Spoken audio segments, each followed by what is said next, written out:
নমস্কাৰ, মই কীৰ্তিদীপ্ত আৰু আপোনালোকে চাই আছে এনি ভাৰত 24। সঁচাই আমি গৌৰৱবোধ কৰোঁ যেতিয়া আমাৰ নিজৰ অঞ্চলৰ হওক, ৰাজ্যৰ হওক, ভাৰতৰ হওক, বিভিন্ন ক্ষেত্ৰত যিসকল লোকে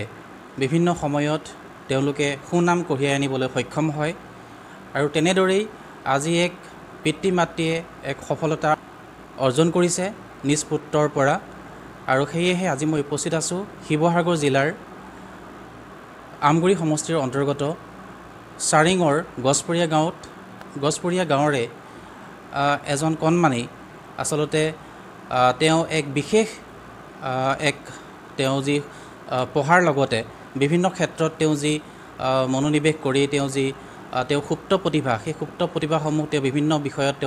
ইতিমধ্যেই তেওঁ সফলতা অৰ্জন কৰিছে। এক আকৰ্ষণীয় যি তেওঁৰ প্ৰতিভা, সেই প্ৰতিভা আচলতে কিছু লোকৰ মনলৈয়ে নাহে। তেনে এক প্ৰতিভাৰে তেওঁ এক জিলিকিবলৈ সক্ষম হৈছে। সেয়া হৈছে ফিংগাৰ ক্ৰেকিং। তেওঁ খুব কম সময়ৰ ভিতৰতে পৃথিৱীৰ যিসমূহ ব্যক্তি আছে সেইসমূহ ব্যক্তিক পিছ পেলাই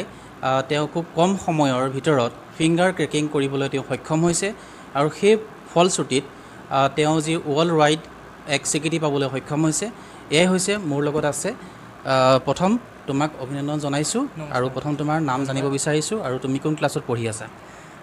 নমস্কাৰ, মোৰ নাম অংশুনা বৰকাকতি। মই ক্লাছ 7ত পঢ়ি আছোঁ, ডন বস্কো হাইস্কুল আমগুৰিত। আৰু এই যি সফলতা তোমাক অভিনন্দন জনাইছোঁ। আৰু তুমি কিমান দিনৰ পৰা ইয়াৰ প্ৰেক্টিচ বা তুমি যি সফলতা অৰ্জন কৰিলা, কি ধৰণে তোমাৰ মনলৈ আহিলে, কি ক'বা তাৰ বিষয়ে? আচলতে মই মানে এই যিটো ফিংগাৰ্ছ ক্ৰেকিং সেইটো মই ক্লাছ 4 মানৰ পৰাই কৰি আহিছোঁ, কিন্তু মোৰ এই কথাটো মনলৈ অহা নাছিলে যে এইটো এটা টেলেণ্ট হ'ব পাৰে আৰু এইটোৱে মই ৱৰ্ল্ড ৱাইড বুক অফ ৰেকৰ্ডত এটা স্বীকৃতি পাব পাৰোঁ। আৰু মানে আমাৰ এজন দাদা আছিল, মই চিনি পোৱা এজন ফ্ৰেণ্ড দাদা। তেওঁ মানে ইণ্ডিয়ান বুক অফ ৰেকৰ্ডত তেওঁ এটা ৰেকৰ্ড বনাইছিল। আৰু তেওঁৰো সৈতে মই বাতৰি কিছুমানটো পঢ়োঁ আৰু মোৰ মানে খুব সেইটো বনাবলৈ মন যায়। এটা ডিজায়াৰ আছিলে মানে আগৰ পৰাই মোৰ এনেকুৱা ৰেকৰ্ড এটা যাতে মই বনাব পাৰোঁ বা এনেকুৱা ৰেকৰ্ড এটা হেৰি কৰি যাতে মই সফলতা অৰ্জন কৰিব পাৰোঁ। আৰু তেনেকেই মোৰ চাই মানে খুব এটা ডিজায়াৰ হয় যে মই এইটো বনাব পাৰোঁ। আৰু এদিন মানে মই এনেকৈ চাৰ্চ কৰি থাকোঁতে পালোঁ যে এইকেইটা বিষয়ত এনেকৈ কিছুমান বিষয়ত বনাব পাৰি। আৰু দেখিলোঁ ফিংগাৰ ক্ৰেকিঙতো মানে মানুহে বনাইছে। তেতিয়া মই দেখিলোঁ ময়ো চোন এইটো কৰিব পাৰোঁ। তাৰপিছত কেইদিনমান প্ৰেক্টিছ কৰিলোঁ। আগৰ পৰা মানে মই 4ৰ পৰা এইটো কামটো কৰিব পাৰোঁ। তাৰপিছত এনেকৈ প্ৰেক্টিছ কৰি পেলাই এদিন মই মানে মাহঁতক সুধিলোঁ, বোলো মা মই ৱৰ্ল্ড ৱাইড বুক অফ ৰেকৰ্ডত এটা ৰেকৰ্ড বনাব বিচাৰিছোঁ ফিংগাৰ ক্ৰেকিঙৰ ওপৰত। তেতিয়া মাহঁতে প্ৰথম ইমান হেৰি কৰা নাছিলে। পাছত যেতিয়া মই পূৰা মানে বেছিকৈ কৈ থাকিলোঁ তেতিয়া মাহঁতে ক'লে, বাৰু হ'ব দিয়া তুমি বনোৱা। তাৰপিছত মই এপ্লাই কৰিলোঁ। তেওঁলোকক সুধিলোঁ, তেওঁলোকৰ লগত চাটিং কৰিলোঁ হোৱাটছআপত, এনেকৈ কথাও পাতিলোঁ, বোলো মোৰ এনেকুৱা এটা টেলেণ্ট আছে, মই বনাব পাৰিম নি? তেওঁলোকে ক'লে নিশ্চয় পাৰিবা।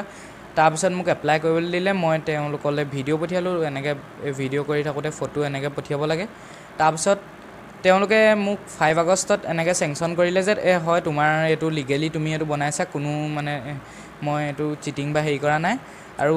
এইটো এটা লিগেল প্ৰচেছ হৈছে কাৰণ তুমি এটা ৱৰ্ল্ড ৰেকৰ্ড বনাবলৈ সক্ষম হৈছা। আৰু তাৰপিছত তেওঁলোকে মোৰ এড্ৰেছ খুজিলে আৰু মই ক'ত থাকোঁ ঠিকনা আৰু মোৰ কিছুমান আৰু ফটোজ আৰু আকৌ ভিডিঅ' খুজিলে এজ এ প্ৰুফ আৰু এনেকৈ আপলোড কৰিবলৈ মানে on Google and social media. তাৰপিছত মই তেওঁলোকলৈ সেইবোৰ পঠিওৱাৰ পিছত তেওঁলোকে ক'লে মোক কিছুমান এৱাৰ্ড দিব আৰু মানে মোৰ নামটো স্বীকৃতি হ'ব। তেতিয়া মোৰ মানে বহুত ভাল লাগিছে এতিয়া যে মই এইটো ৱৰ্ল্ড ৰেকৰ্ডটো বনাব পাৰিছোঁ। মোৰ মানে ৱৰ্ল্ড ৰেকৰ্ডটো এনেকুৱা, আগৰ ৱৰ্ল্ড ৰেকৰ্ডটো আছিলে 36 ছেকেণ্ডত আপোনাৰ মানুহে ফিংগাৰ ক্ৰেকিং কৰে, 50 টাইমছত ফিংগাৰ ক্ৰেকিং কৰে। এতিয়া মই সেই ৱৰ্ল্ড ৰেকৰ্ডটো ব্ৰেক কৰিছোঁ 22.62 ছেকেণ্ডত সেই কামটো কৰি। আৰু মোৰ এটা হেৰি আছে, আগৰ যিকেইজন মানুহ আছিলে তেওঁলোকে বহুত হেণ্ডেডলি মানে 2খন হাতেৰে সেই কামটো কৰে, কিন্তু মই তেওঁলোকৰ 2খন হাতেৰে কৰা ৰেকৰ্ডটোকো 1খন হাতেৰে ইখন হাতেৰে নোচোৱাকৈ কৰি পেলাই ব্ৰেক কৰিছোঁ। আৰু লগতে মই এটা ৱৰ্ল্ডৰ প্ৰথম হৈছোঁ যিয়ে 1খন হাতেৰে সেই কামটো কৰিছে 50 ছেকেণ্ডত 50 টাইমছ 22.62 ছেকেণ্ডত কৰিবলৈ সক্ষম হ'ল। আগৰ কিমানজন ব্যক্তি আছিল আৰু তেওঁলোক ক'ৰ? তেওঁলোক ইণ্ডিয়াৰ মহাৰাষ্ট্ৰৰ আছিল, আপোনাৰ এইপিনে মুম্বাইৰ আছিল, কৰ্ণাটকৰ, আকৌ UKৰ এগৰাকী আছিল আৰু পাকিস্তানৰ এনেকৈ আছিল। হয়, নিশ্চয়কৈ তেওঁ যি এই সফলতাই সেই সফলতাত তেওঁ অঞ্চলৰ লগতে শিৱসাগৰ জিলাৰ লগতে অসমেও সঁচাকৈ গৌৰৱবোধ কৰিব লাগে আৰু যিটো সময়ত যিসকল ছাত্ৰ ছাত্ৰীয়ে আচলতে খেলা ধূলাত ব্যস্ত হৈ পৰে বা তেওঁলোকে বিভিন্ন ধৰণৰ কামত মনোনিৱেশ কৰাত ব্যস্ত হৈ পৰে কিন্তু তেনেদৰে এই ছাত্ৰজনে তেওঁ যি এই সফলতা যি অৰ্জন কৰিবলৈ সক্ষম হৈছে এয়াই এক সুনাম আচলতে আৰু বিশেষকৈ তুমি বিভিন্ন ক্ষেত্ৰত আগবাঢ়ি আছা আমি জানিব পাৰিছোঁ তুমি কেচিঅ' বজোৱা আৰু তুমি গানো গোৱা আৰু কি তুমি কৰি ভাল পোৱা মই বিশেষকৈ কেচিঅ' বজাই ভাল পাওঁ তাৰপিছত গান গাই ভাল পাওঁ কবিতা আবৃত্তি কৰি ভাল পাওঁ চেছ খেলি ভাল পাওঁ আৰু লগতে তেনেকৈ বিভিন্ন ধৰণৰ কাম আৰু কি হোৱাৰ সপোন আছে ভৱিষ্যতৰ মোৰ ভৱিষ্যতে এজন ভাল বিজ্ঞানিক হোৱা সপোন আছে এজন ভাল চাইণ্টিষ্ট হোৱা সপোন আছে মই সেইটো কাৰণে ডক্টৰ ৰুবুল মাউতৰ পৰাও প্ৰেৰণা পাইছোঁ আৰু তেনেকৈ আৰু তোমাৰ যি এইখিনি তোমাৰ সফলতাত তোমাৰ পিতৃ মাতৃ আছে তেওঁ আনন্দত ভৰি পৰিছে তেওঁলোকক লৈ তুমি কি ক'বা মই পোনপ্ৰথমেই সফলতাৰ কাৰণে মোৰ পিতৃ মাতৃক ধন্যবাদ জনাইছোঁ আৰু লগতে উজ্জ্বল কাকতি ছাৰ আৰু ঋষিকেশ ছাৰকো আচলতে পাপাই বেলেগ মানুহক কোৱা হোৱা নাছিলে কথাটো তেওঁ কৈছিলে দুজন মানুহক এজন হৈছে উজ্জ্বল কাকতি ছাৰ আৰু এজন হৈছে ঋষিকেশ ছাৰ উজ্জ্বল কাকতি ছাৰে মোক বহুতো প্ৰেৰণা যোগাইছিলে এই কামটো কৰাৰ পিছত তেওঁ মোক বহুতো মানে ভাল পাইছে আৰু তেওঁ যে মই এনেকুৱা সফলতা এটা অৰ্জন মানে কৰিলোঁ তেওঁ মানে আগৰ পৰাই মোৰ লগত বহুত ভালৰ নিচিনা মই তেওঁক মানে আগৰ পৰা বহুত ভাল পাওঁ তেওঁ মোক এই কামটোত অৱদান যোগোৱাৰ কাৰণে মই তেওঁক বহুত ধন্যবাদ জনাইছোঁ আৰু লগতে ঋষিকেশ ছাৰেও মোক এনেকুৱা এই টপিকটোৰ ওপৰত চাৰ্চ কৰি পেলাই মানে এইখিনি ভাল বেয়া এইটো কৰিলে মোৰ ভাল হ'বনে বেয়া হ'ব আৰু এনেকেই মানে এই টপিকটোৰ ওপৰত মোক বহুতো ইনফৰ্মেশ্যন তেওঁ যোগোৱাত সহায় কৰিছিলে তেওঁলোকৰ কাৰণে আচলতে মই ৱৰ্ল্ড ৰেকৰ্ডটো বনাবলৈ সক্ষম হৈছোঁ তেওঁলোকৰ বহুত অৱদান আছে মোৰ এই ৱৰ্ল্ড ৰেকৰ্ডটো বনোৱাৰ কাৰণে আৰু তেওঁলোকে মানে মোক বহুত প্ৰেৰণা যোগাইছে এই ৱৰ্ল্ড ৰেকৰ্ডটো বনাবৰ কাৰণে তেওঁলোকক মই প্ৰথম সুধিছিলোঁ তেতিয়া তেওঁলোকে কৈছে যে তুমি পাৰিবা এইটো কৰিব পাৰিবা তাৰপিছত মই তেওঁলোকৰ সহায়তেই এনেকৈ পঠিয়ালোঁ বহুতো কাম কৰিব লাগে আপোনাৰ ফৰ্ম এপ্লাই কৰা বা বহুত এটা দীঘলীয়া প্ৰচেছ আৰু সেইবোৰ কৰিবৰ কাৰণে কেতিয়াবা এই আপোনাৰ বহুত দেৰিলৈকে আমি এনেকৈ চাই থাকিবলগীয়া হয় তাৰপিছত এনেকৈ চাই এদিন মানে গোটেই বস্তুবোৰ যেতিয়া হ'ল তেতিয়া মোৰ মানে বহুত ভাল লাগিছে তেতিয়া মই সুধিছোঁ মা তোমাৰ কেনেকুৱা লাগিছে আৰু পাপাকো সুধিছোঁ তেতিয়া মায়ে কৈছে মা মোৰ বহুত ভাল লাগিছে তাৰপিছত কালি যেতিয়া বস্তুটো পালেহি তেতিয়া মানে মোৰ বহুত ভাল লাগিছে আৰু মাহঁতৰো পাপাহঁতৰো বহুত ভাল লাগিছে বিশেষকৈ তোমাৰ বয়সৰ যিসকল ছাত্ৰ ছাত্ৰী আছে সেই ছাত্ৰ ছাত্ৰীসকলে তেওঁলোকৰ পঢ়াত ব্যস্ত হয় কিন্তু বিভিন্ন দিশত তেওঁলোক আগবাঢ়িছে যদিও এনে এটা বিষয় তেওঁলোকে কিন্তু চিন্তা কৰিব পৰা নাই আৰু বিভিন্ন দিশ আছে বা ভৱিষ্যতে তেওঁলোকে বিভিন্ন দিশত আগবাঢ়ি যাব পাৰে সেই তোমাৰ লগৰ বা যিসকল প্ৰজন্ম আছে উঠি অহা প্ৰজন্ম যিসকল ছাত্ৰ ছাত্ৰী আছে তেওঁলোকক লৈ তুমি কিবা ক'ব বিচাৰিবা নেকি তেওঁলোকক লৈ আচলতে মই এটা কথাই ক'ব বিচাৰিম যে মানে পঢ়াটোৱে মেইন এতিয়া যিটো মানে আপোনাৰ পঢ়াটো এতিয়া যিটো আমি লৈ পেলাই হেৰি কৰিব লাগে কাৰণ নেক্সট জেনেৰেশ্যনৰ কাৰণে এতিয়া যিহেতু আমাৰ AI আহি আছে ডিজিটেল AI আহি আছে আৰু বহুতো ক্ষেত্ৰত মানে আমাৰ AI পৰা আদি কৰি ৰবটিক্স কিবাকিবি আহি আছে মই এতিয়া এই নিউজবোৰ চাই থাকোঁ বা এনেকৈ চাওঁ তেতিয়া মই পাওঁ যে বহুতো মানে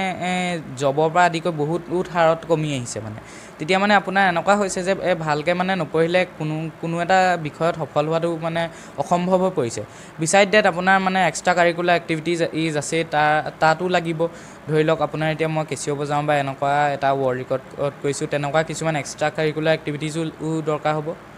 আচলতে প্ৰত্যেকৰে কিছু তেওঁলোকৰ সুপ্ত প্ৰতিভা থাকে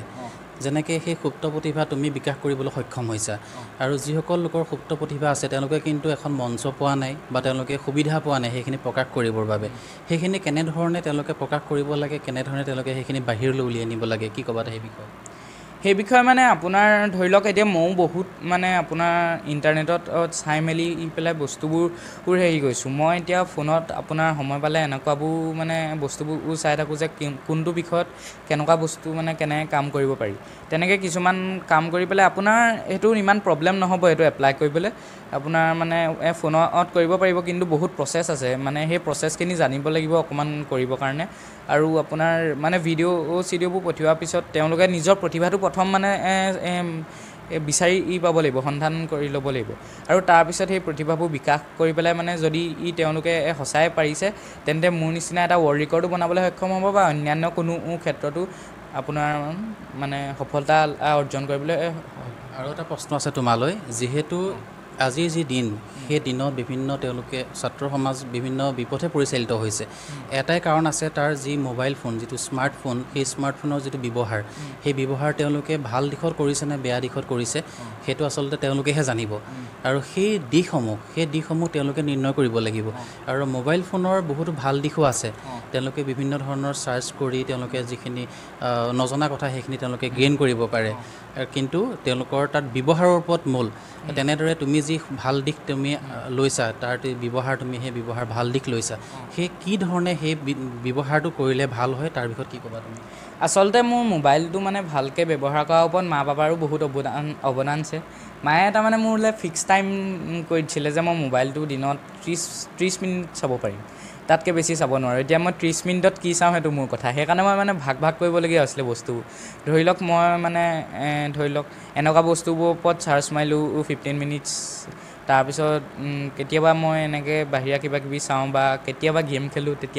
তেতিয়া 5 মিনিটছ 10 মিনিটছ তেনেকৈ চাওঁ তেনেকৈ মিলাই মেলি মানে মই বস্তুটো লিমিটেড টাইম পাইছিলোঁ কাৰণে মই সেই টাইমটো ইউটিলাইজ কৰি মানে তাৰ ভিতৰত এটা মেক্সিমাম ইউটিলাইজ কৰিবলৈ হেৰি পাইছিলোঁ মই বেছি সময় নাপাইছিলোঁ কাৰণে মানে আপোনাৰ যিখিনি দৰকাৰী বস্তু সেইখিনি চাবৰ কাৰণে মই যিমান পাৰোঁ সিমান সোনকালে পাইছিলোঁ আৰু সেই তাৰ বিষয়ত মই এটাই ক'ব বিচাৰিম মোবাইল ফোনখিনি বেছিকৈ ব্যৱহাৰ কৰি পেলাই বেলেগ বস্তু চাই থকাতকৈ এনেকুৱা কিছুমান দৰকাৰী বস্তু চাব লাগে যিখিনিয়ে মানে আমাক পাছলৈ ভৱিষ্যতত আমাৰ বিকাশ কৰিবলৈ সহায় কৰিব পাৰে আৰু আমি এজন সুনাগৰিক হৈ পেলাই আমাৰ দেশৰ নাম উজ্বলাবলৈ সফল হওঁ হয় নিশ্চয়কৈ তোমাক বহুত বহুত ধন্যবাদ পুনৰবাৰ আৰু এয়াই আছিল এই ছাত্ৰজনৰ লগত আমাৰ বাৰ্তালাপ আৰু যি ধৰণে তেওঁ সফলতা অৰ্জন কৰিছে ভৱিষ্যতেও তেওঁ এই সফলতা জাৰি ৰাখক তেওঁ বিভিন্ন দিশত তেওঁ আগবাঢ়ি যাওক আমি তাৰে কামনা কৰিছোঁ আৰু বিশেষকৈ ছাত্ৰজনৰ যি পিতৃ মাতৃ সেই পিতৃ মাতৃও শিক্ষকতা কৰে আৰু সেই শিক্ষকতাৰ তেওঁলোকে যি তেওঁৰ পৰিচৰ্যা কৰাত কোনো পুতি ৰখা নাই এয়াই তাৰ প্ৰমাণ নমস্কাৰ মই অজয় ফুকন আৰু এইখিনিতে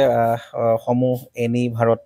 চেনেলটোৰ যিসকল কৰ্মকৰ্তা আছে সকলোৰে মোৰ ফালৰ পৰা শুভেচ্ছা জ্ঞাপন কৰিছোঁ অসমৰ আচলতে সংবাদ জগতত নতুনকৈ আচলতে এটি আত্মপ্ৰকাশ ঘটিছে আমাৰ নিউজ চেনেল এনি ভাৰত আৰু এনি ভাৰতৰ এটা খুব ধুনীয়া এটা অনুষ্ঠান হ'বলৈ গৈ আছে সকলোৱে জানে আমাৰ সকলোৰে মৰমৰ হাৰ্টথ্ৰব জুবিন গাৰ্গৰ গানে কি আনে আচলতে জুবিনদাৰ সেই গীতৰ আধাৰত আমাৰ হিৰুদাই লিখা সেই গীতটি গানে কি আনে এই গানে কি আনে নামৰ এটি তেওঁলোকে সাংগীতিক ৰিয়েলিটি শ্ব' কৰিবলৈ গৈ আছে আৰু 15 আগষ্টৰ পৰা গোটেই আৰম্ভ হ'ব প্ৰথম অডিশ্যন অসমৰ ধেমাজি জিলাত আৰম্ভ কৰিব গতিকে সমূহ যিসকল প্ৰতিভা আছে যিসকলে গান ভাল পায় যিসকলে তেওঁলোকৰ নিজৰ প্ৰতিভা আচলতে দেখুৱাব বিচাৰে এই ৰিয়েলিটি শ্ব'ত গানে কি আনে এই প্ৰতিযোগিতাত অংশগ্ৰহণ কৰক আৰু খুব ধুনীয়া আপোনালোকে সুবৰ্ণ সুযোগ লাভ কৰিব লগতে ইয়াতে পুৰস্কাৰ আছেই বিভিন্ন ধৰণৰ উপহাৰো আপোনালোকে লাভ কৰিব আৰু লগতে এগৰাকী প্ৰতিষ্ঠিত আচলতে এগৰাকী শিল্পী হিচাপে অসমৰ সাংস্কৃতিক জগতত আপোনালোক প্ৰতিষ্ঠা লাভ কৰিব গতিকে গোটেই অনুষ্ঠানটোলৈ মোৰ ফালৰ পৰা শুভকামনা থাকিল আৰু লগতে এই অনুষ্ঠানটোত আপোনালোকে অংশগ্ৰহণ কৰিব আমিও আছোঁ আৰু সকলোকে আমি লগ পাম ধন্যবাদ